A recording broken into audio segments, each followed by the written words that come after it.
The Olympics will soon bring the eyes of the world to Italy. But before the games begin, let us transport you to the amazing host country. We'll share the incredible places full of beauty and history. Gelato al cioccolato. And introduce you to the people who make these places so special. Colosseum. This is Journey to Italy.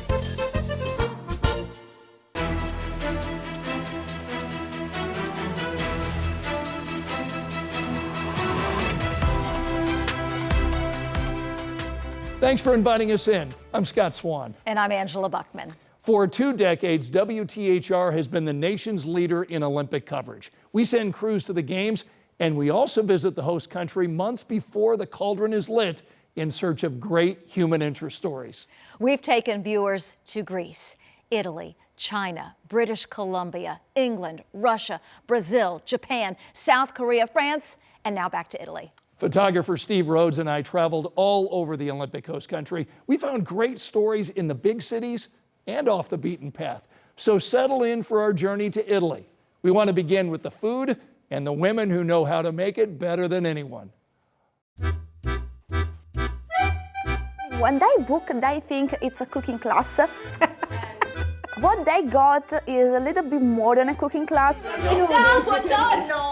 You have the hug at the end of personal space. What are you doing? You have the mess.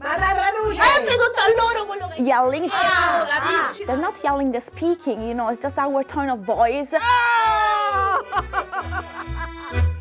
They have the experience of cooking with the nonna.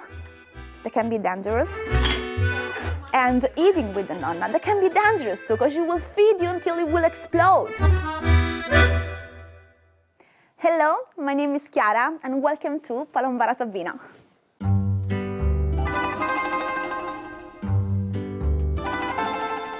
I grew up here in this village, and 8 years ago, I started this project called Handmade Pasta with Grandma. I showed a picture with my phone, and I posted that on the social media, and I wrote, hey, who wants to cook with Grandma today? What I didn't expect is that the world answered. And suddenly we have people walking in our streets, in the middle of nowhere in Italy, looking for the pasta grandma. That it was my grandma. There were the other grandmas around the neighborhood, because here everybody knows each other. And they started to casually knock at our door when there were our American tourists inside and say, I know how to make pasta, me too. And I say, okay, come in. All the grandmothers, they started to be part of this project, and so it became like a community business. So Grandma, you will be your chef for one day and we'll teach you everything. Then we were asked to have a TV show. The nonni are coming to New York! And we were asked to bring our format around the world. A lot of these grandmas, they never left the village before. Oh. And now we're going around, all around the world. It's just too fun.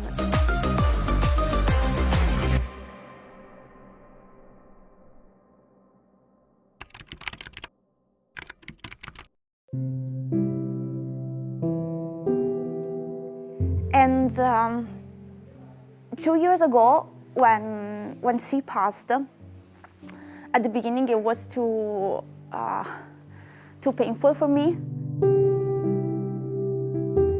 And then, as the news spread of her death, I received thousands of emails from people from all over the world when they told me how this day with my grandma changed their life.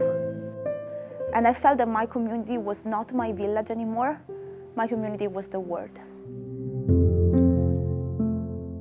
And I found her again in all the classes that we take every day.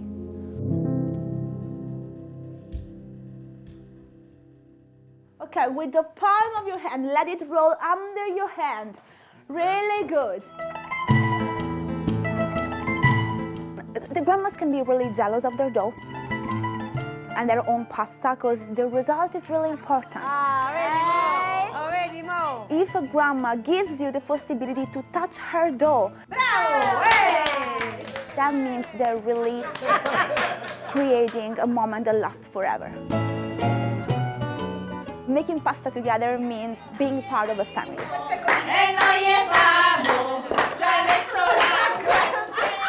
I think that once you get an Italian family, you cannot lose it, if you want or not. Ciao ragazzi, ciao, ciao. And when you come home and you try to make homemade pasta at home, it's not as fun, one, and it's not nearly as good, two. So imagine enjoying great food with a stunning view. So right across the street from the historic Colosseum in Rome is the Aroma restaurant. You can't keep your eyes off the Colosseum, especially at night, but then the food arrives, and it's just amazing. The chef there at the Aroma restaurant has earned his first Michelin star back in 2014, and his signature dishes feature the top producers in this region of Italy. Mi piaceva lavorare con le mani in pasta, mi piaceva aiutare la mamma in cucina. Credo che in questo momento che ho deciso di fare il lavoro più bello del mondo. Now I'm really hungry. That sauce just looked amazing. It is amazing. And that view, you just want to take pictures of the food and the view. It's amazing. So I hope you save room for dessert when you come to Italy. That's because gelato is what everyone craves for dessert. During our pre-trip to Italy, we met the Gelato King. As dawn breaks over Tuscany, the countryside Sunrise is always marvelous. slowly stirs to life. And an ancient town rises from the mist like a dream. Every step you take, you step into history. Every stone is 1,000 years old, more or less. Nicknamed Middle-Aged Manhattan, Because when you see from outside, it looks like the skyliner, you know. the towers of San Gimignano were built as symbols of power and noble status. Yes, middle-aged Manhattan.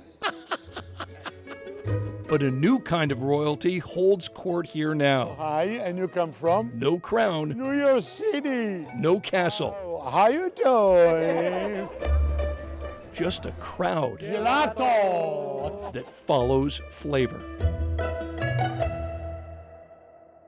Okay, welcome in San Gimignano. My name is Sergio Dondoli. I am the Italian Gelato King. Italian Gelato King. Somebody tell me that. No, it's not for me. For Italians, this is more than dessert. Yes, gelato, so ice cream. Do you like gelato? So much. Of course, I'm Italian. It's tradition, I love it. Maybe you can see it. it's artistry, This one has little pine nuts in it. it's a moment of shared joy. Oh my God, this is so good. You come in American TV, come on. And no one embodies that spirit more Gelato. than Sergio Dondoli.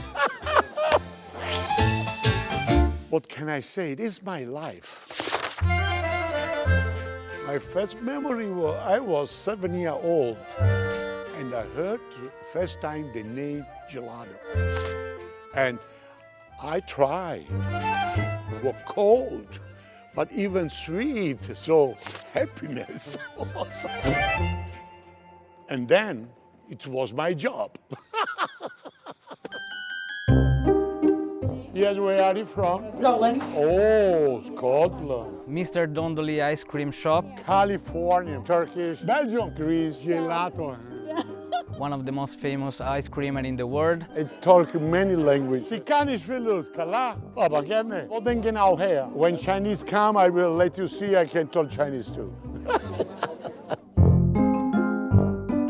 Mr. Dondoli is always creating new tasties, We have to be very precise. using even local products like the saffron. Yes, the most famous one, What's he made with oyster? gorgonzola, and chocolate. Ones made with olives. Espresso. Pistachio, Blueberry and ricotta. mango. The Vernaccia wine as well. Okay, I love everyone, come on. I cannot choose. Fancy flavors aside, All right, Sergio will tell you let me put in. the real secret to success is simplicity. He uses only organic local ingredients.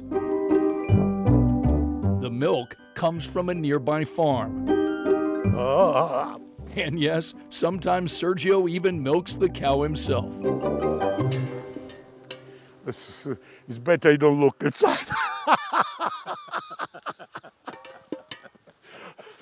A quarter scoop. Come on.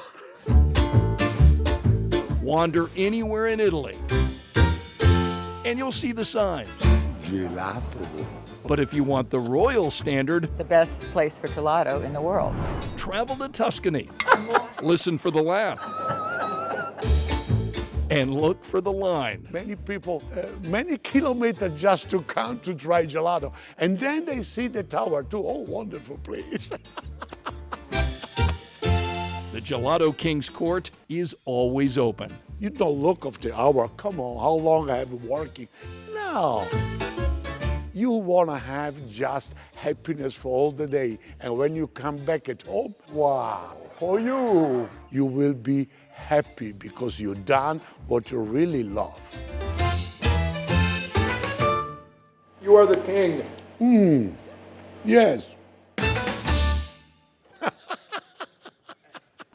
Okay, not far from that great gelato shop are amazing wineries. Yeah, Tuscany is just known for fantastic wines, including those produced at Vittoria San Donato. You can experience the wine tasting, you can experience also, let's say, also a little bit of relax, because why not? The food and the wine is like a way for people to say, let's stop thinking about any problem, any trouble, just sit here and just enjoy the moment. So, cheers. Cheers. Umberto's family bought this farm back in 1932, and they've been there ever since. We got a chance to tour his winery, enjoyed a wine tasting experience. We got a chance to sample some local meats and cheeses, which were delicious.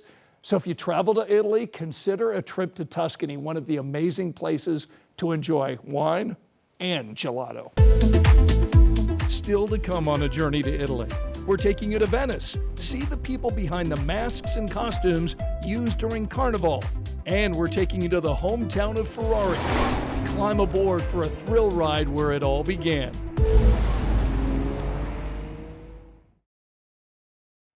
Italy is a photographer's dream. Everywhere you go, people are taking photos because there's so much to see. You are so right. I mean, when we traveled over to Venice, we connected with a local photographer. He knew the best places to photograph, the best angles, and the best time of day to take amazing pictures.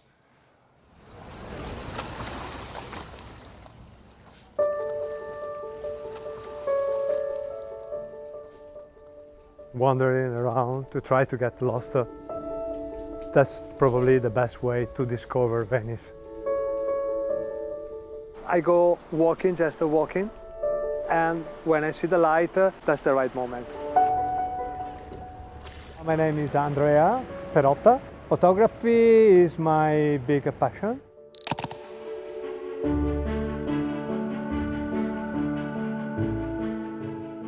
In the pictures, I try to see again my old Venice.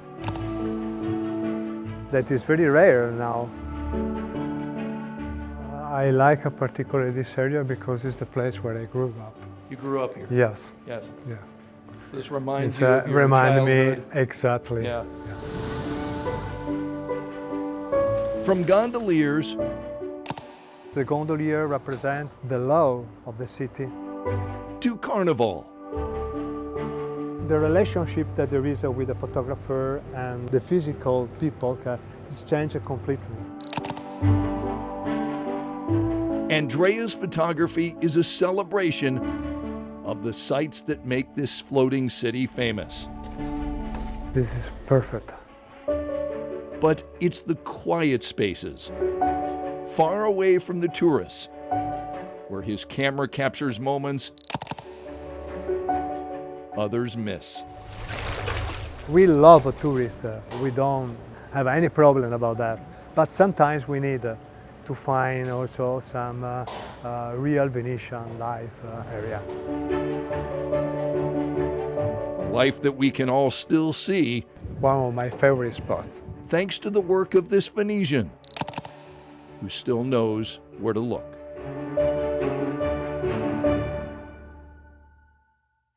Venice is also known for Carnival. For 2 weeks in February, the city throws a big party. Yes, they do. And many of the colorful masks that bring Carnival to life are created in this workshop. David and his team of artisans create thousands of custom papier-mâché masks. All of these are handmade. Mask making, we learned, has a long legacy in Venice. In the past centuries, masks were used as a way to disguise your identity. So to hide your identity and become someone anonymous among the crowd. So to celebrate Carnival, you need a costume too.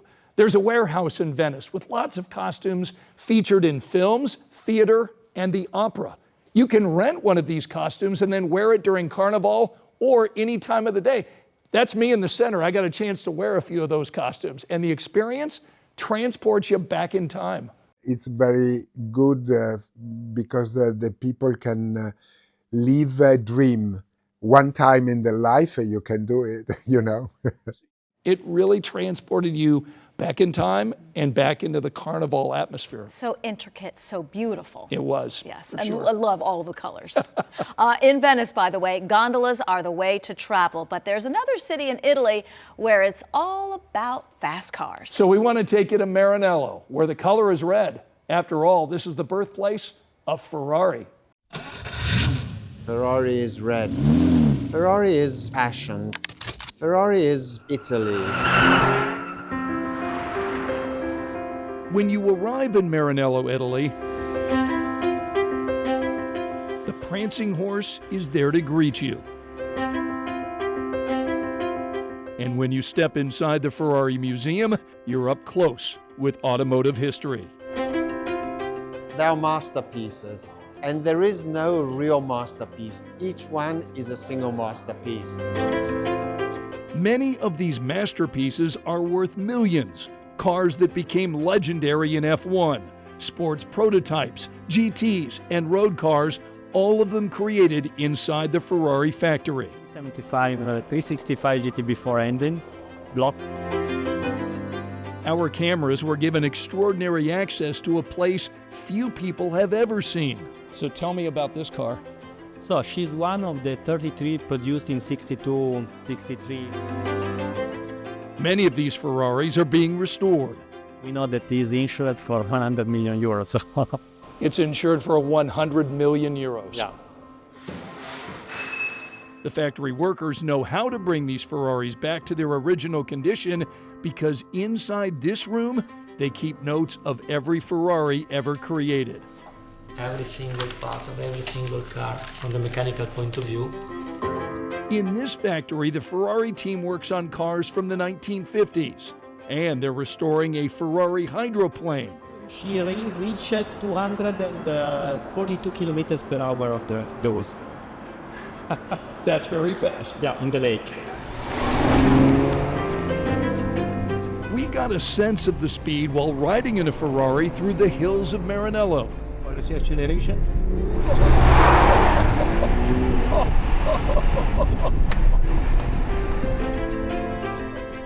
Driving a Ferrari is driving a dream, and it's the passion that is behind the cars. How important is Ferrari to this city? It's a part of our identity. The mayor even has a Ferrari in City Hall. This car is called Maranello. When Enzo Ferrari chose Maranello for his factory in 1943, he needed workers. So he taught the farmers in this city how to make his car. They prepared a book and they went to school, they attended the courses. From that moment, the destiny of Maranello changed completely. Tens of thousands of people raced to Maranello for the Ferrari experience. The nice thing of this museum is there's no barrier absolutely between the car and the visitor. The dream of an Italian car maker who built legendary cars. Many piloted by championship drivers. I almost lost consciousness. Speed and beauty. The prancing horse is still galloping. As Enzo Ferrari used to say, which is always the nicest car? It's always the next. Being Italian is being Ferrari. But Ferrari isn't the only car with a storied history in Italy. Yeah, that's right, Angela. There is a smaller, slower car that is iconic in the Olympic Coast country. So coming up next, we'll climb inside the Fiat 500 for a unique tour of Italy.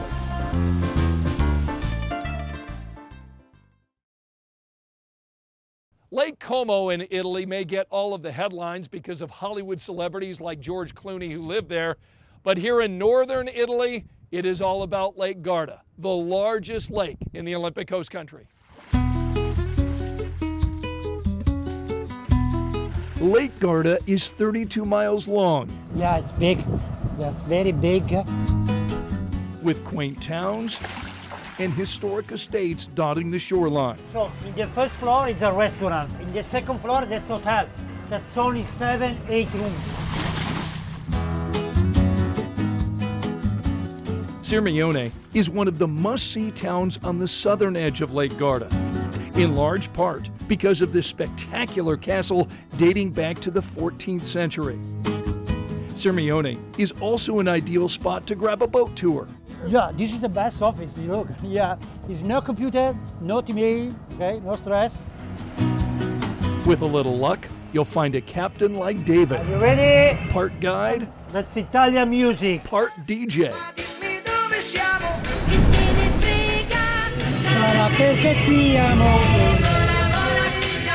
He works to hit the right note. For every audience. Yeah, do it again.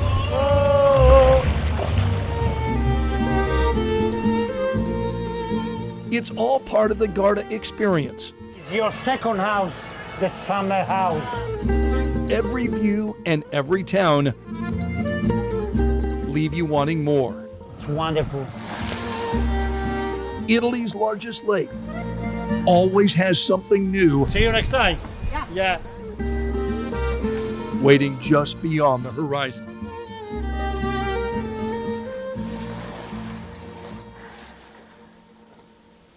Oh, how beautiful. And there's just something about water towns. Oh, there is. And it's so beautiful. You can spend all day, if you want, seeing different towns. You can see why we really like this Olympic pre-trip assignment. Well, yeah, sign me up for next time. And make sure you get David in the boat, because he makes it really fun with all the music, too. He played some great music. You bet. The churches across Italy are impressive, beautiful, and historic. But there is only one church built on the rock of the mountains here in northern Italy. Look at this. Photographer Steve Rhodes captured these amazing images using our drone cam 13. We explored this amazing church and learned it dates back 1,000 years. They come here to pray, and they built a monastery, strange monastery inside the cave, okay? Madonna della Corona, and Corona means rock, so Madonna of the Rock. Over time, a church was built, then rebuilt despite the challenging accessibility. The unique site has become a pilgrimage for people around the world. Yeah, it's fun. You can either climb up to get to it or climb down. We took a car down. I was going to say, I would choose down. When you visit Italy, there are a variety of ways to get around. The trains are great. You can rent a car, and in Venice, you can ride in a gondola. But now I want to take you on an unforgettable tour of Italy in one of that country's most iconic vehicles. In this country, history doesn't whisper, it sings.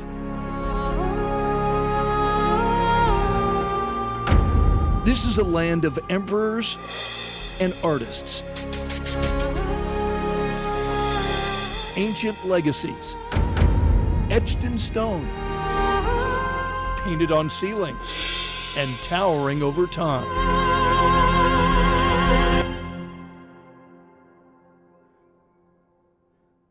But Italy's heart, it's gonna get real loud, also belongs to something small. Works so far.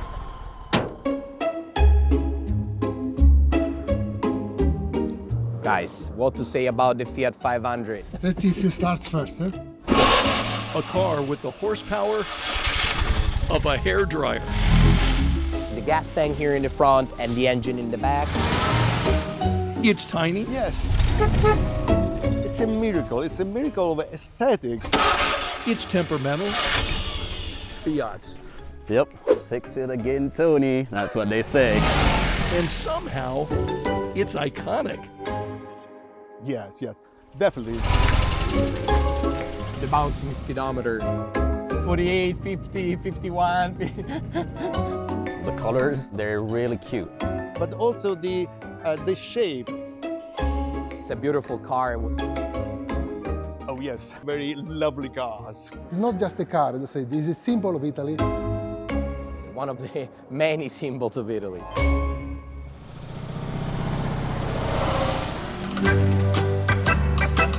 The Fiat 500 was made in Turin, Italy from 1957 to 1975. Designed to be cheap and functional transportation. And believe it or not, a family car. Parents on the front part, 2, 3 kids in the back. I mean, it must have been a nightmare, honestly. You can still find the vintage Fiat all over Italy. Not in museums. Welcome to our garage. But in the hands of Fiat fanatics. Yes, nice to meet you. Hi, my name's Alex. Hey, Alex. My name is Mauro Bramante. Alvise Di Giulio. I'm Christian Bravi, keepers of this Italian classic. Now, Scott, there is no right-hand mirror. Inviting everyone to experience history in motion. This is where the magic happens. Oh yes, driving a Fiat 500 is very easy. Let's rumble! We use these cars to move around the city. Very well. Little walkie-talkies. Let's go now. To communicate between the different cars. We're in the direction of the pyramid. We do love to wow our customers. Rome has it all. Small streets, panoramic views.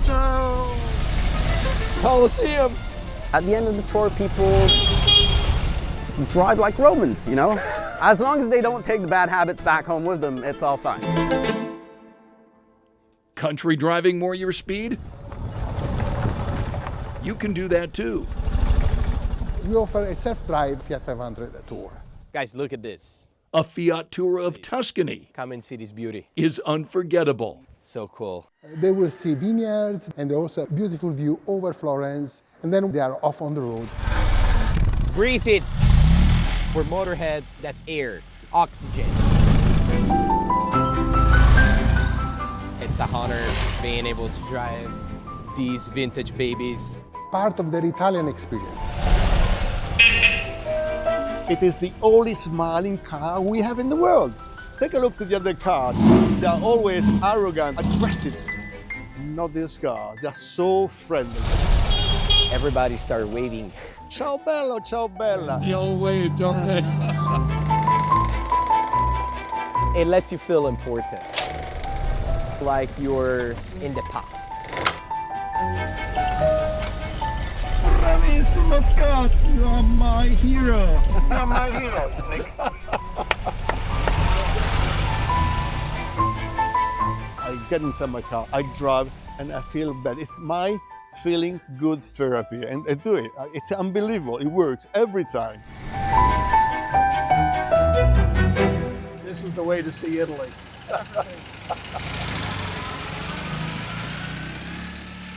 Horsepower of a hairdryer. Yes.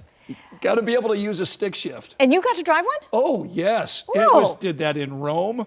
I've driven in Rome in a regular car. It was very stressful, but there, they just allow the Fiat 500s to do whatever they want. And then to do it in Tuscany, yeah, Starting in Florence, that was a beautiful thing to see the country that way. And I like the fact that they're small. You can get through those side streets, but 3 kids in the back? No way. Forget it. No way. Florence is a must-see location when you visit Italy. It's a launching point for Tuscany and Pisa. But Florence is also a city known for its amazing art, masterpieces created by the world's best artists and sculptors. And as we discovered during our trip, there's a huge effort to preserve it all. To visit Florence is to wander a gallery without walls. Every street you might walk down, every church you might enter, the museums, obviously. The Renaissance was born here and never left. Each artist was doing something new. Breathtaking. Absolute innovation. Iconic. Amazing works of art. Sacred. But not eternal. The works really are all very old. Many of them have not aged well. Time really deteriorates works of art. Fire, floods, and the centuries have taken their toll. Even masterpieces can't last forever. Unless someone steps in to help. Buongiorno. My name is Simonetta Brandolini Dadda. I'm president of Friends of Florence. We basically are here to conserve, protect, safeguard the art and culture, really, of Florence and Tuscany.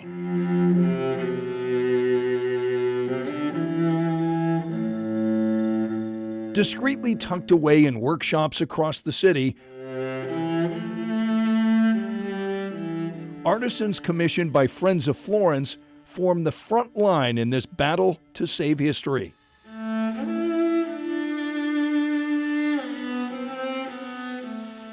We have, luckily in Florence, some of the best restorers in the world.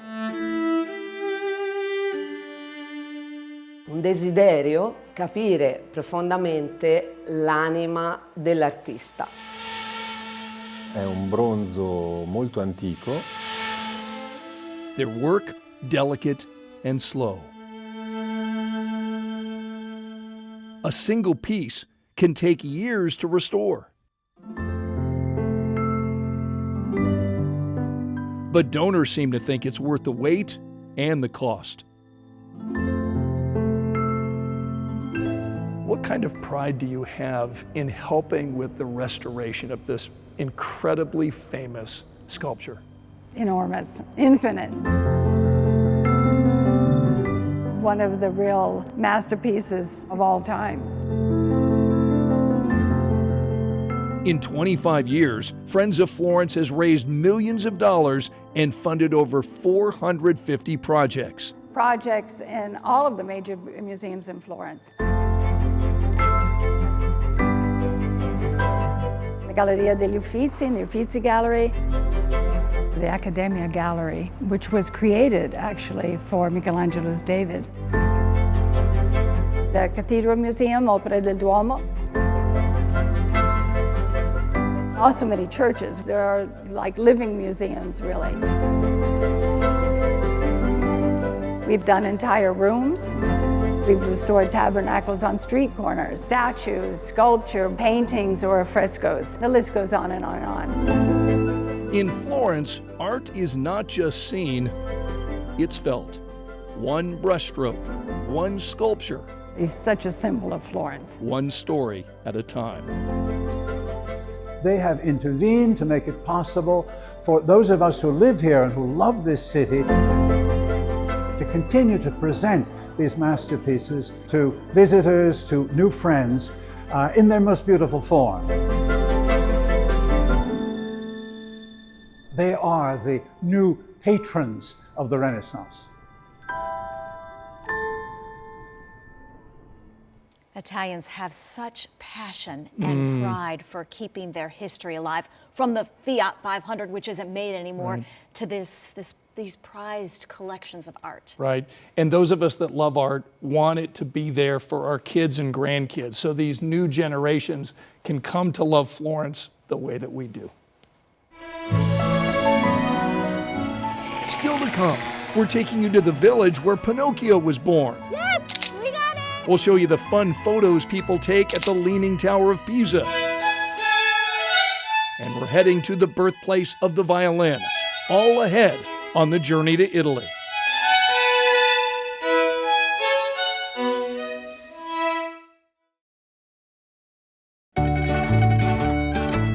It's one of the most recognizable buildings in Italy, the Leaning Tower of Pisa. Tourists flock to see it and take photos of it. Some of the photos are just hilarious. One guy created an ice cream out of it.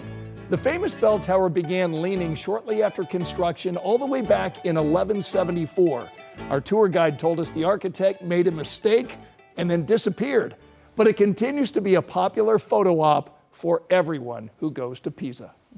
When most people think of Italian cities, they quickly mention Rome, Florence, and Venice. Now, those cities are all worth visiting, but on our Olympic pre-trip, we ventured off the beaten path to a place you've probably never heard of, but you certainly know the story linked to it.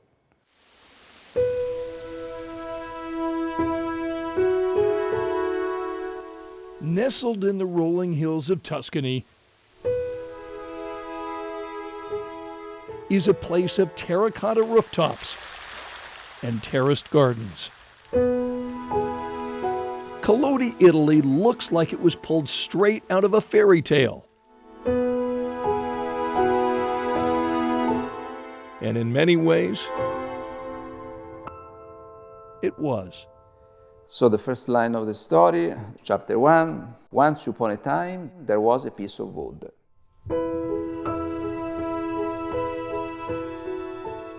Tells the story of a wooden puppet that wants to become a real boy. A wooden puppet given a name. So this is our Pinocchio. He's the most famous puppet in the world. And his story still lives in the village where it all began. First publication of Pinocchio, July 7, 1881. The author, Carlo Lorenzini, used the pen name Calodi to honor the town where he grew up.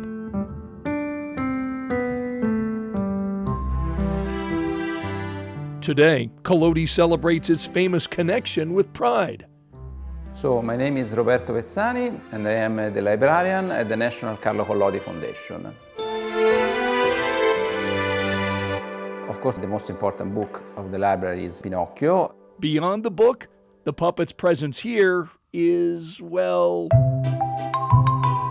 huge. It makes you feel very tiny. Yeah, it's the tallest Pinocchio in the world. There's a Pinocchio theme park. We'll go through all the adventures that he lived in the book. It makes you feel like you are part of the story as well.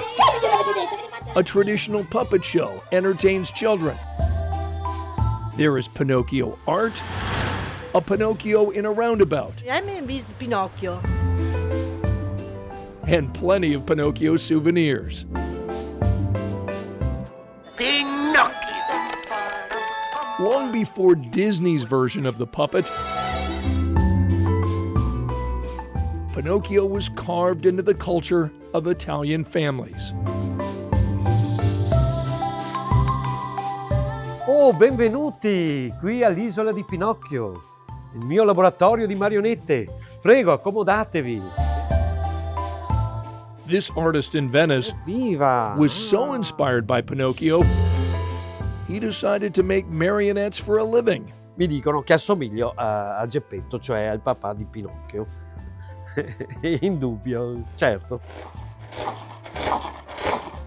And this violin maker in Cremona still cherishes this Pinocchio that was around when his daughters were young. Dad, read me a few pages of Pinocchio and I would read it to her in the original Tuscan, Italian, old Italian language, which is very, very beautiful. La storia di un burattino, history of a puppet. This says history of a puppet. Yes. And that's the first mention of Pinocchio. Exactly. More than a children's story, Pinocchio was a tale about honesty and morality. He couldn't tell lies, otherwise his nose was growing. At the end, he understood what is most important, the true values of life. Family. This one is for Greece. A story. This comes from China. That connected with millions. Edition from France. The Adventures of Pinocchio is the second most translated book in the world, behind only the Bible.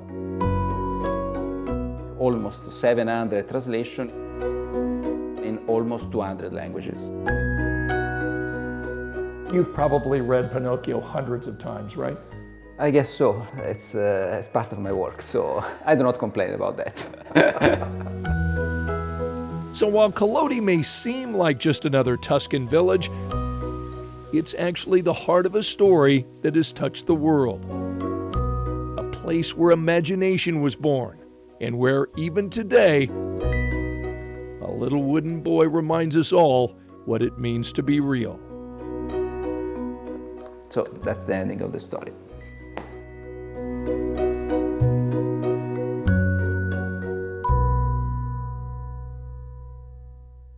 Everywhere we went in Italy, we saw Pinocchio images everywhere. And my photographer brought home a couple of marionettes too. Oh, that's fun. So yeah, it was good. Yes, well, music, also a big part of Italian culture. Cremona, Italy is a city we visited before Torino hosted the Winter Games back in 2006. In fact, Steve and I liked it so much, we went back because we wanted to showcase Cremona's rich musical history that dates back hundreds of years.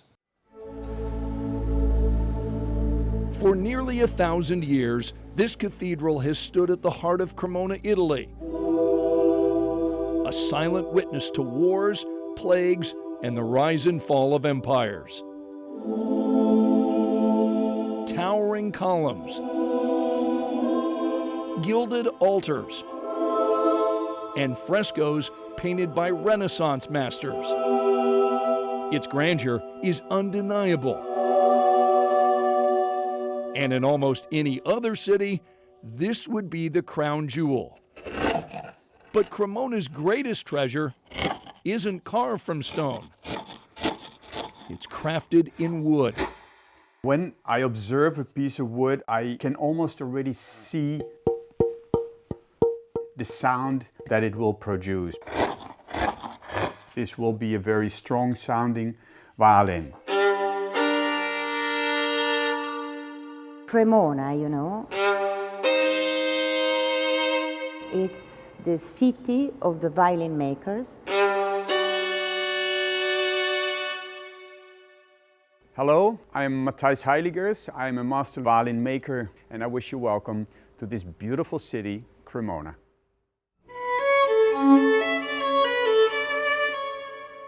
The violin was born almost 500 years ago in this small little city in northern Italy.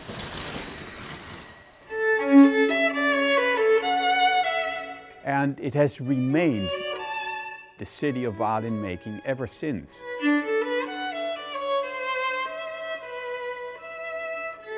There are a huge amount of violin makers concentrated in this town, linking together, working together, collaborating to get the level of violin making like it used to be in the 17th century. At Cremona's Violin Museum, visitors can admire those 17th century treasures up close. These are the works of the original masters, Amati, Guarneri, and the legendary Antonio Stradivari. Antonio Stradivari really made the most important instruments, and he has become the #1 violin maker of all time. Exploring this museum feels less like a stroll through history and more like stepping into an art gallery. But unlike paintings on a wall, These are musical instruments, so the visitors can also listen.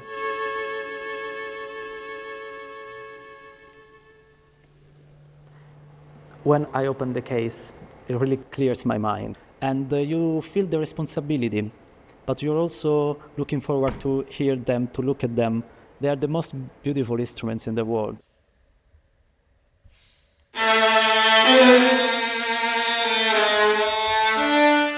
Stefan is 22 years old. He's playing a 1727 Stradivari. Appunto a mio nonno, ai miei zii, a mio padre e ora tocca a me.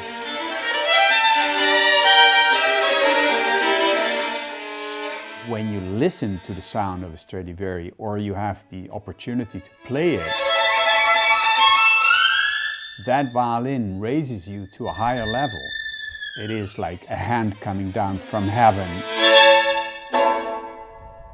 That's the magic of Cremona, The top of the violin. where centuries of devotion still resonate in every note. One plank of spruce and one plank of maple. That's what it simply is. But we turn it into something very special, which is sound. And as new generations add their voice, the music plays on. Forever tied to this city.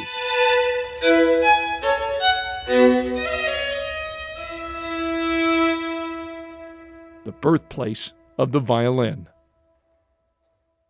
Wow. It's amazing. I love the sound of the violin. Me too. Such a beautiful instrument. In a moment, we'll introduce you to our correspondent to the Winter Games, and that's next. Our colleague Anne-Marie Tiernan is going to be in Italy covering the Olympics for Tegna stations. Oh, and Anne's covered many Olympics during her long career.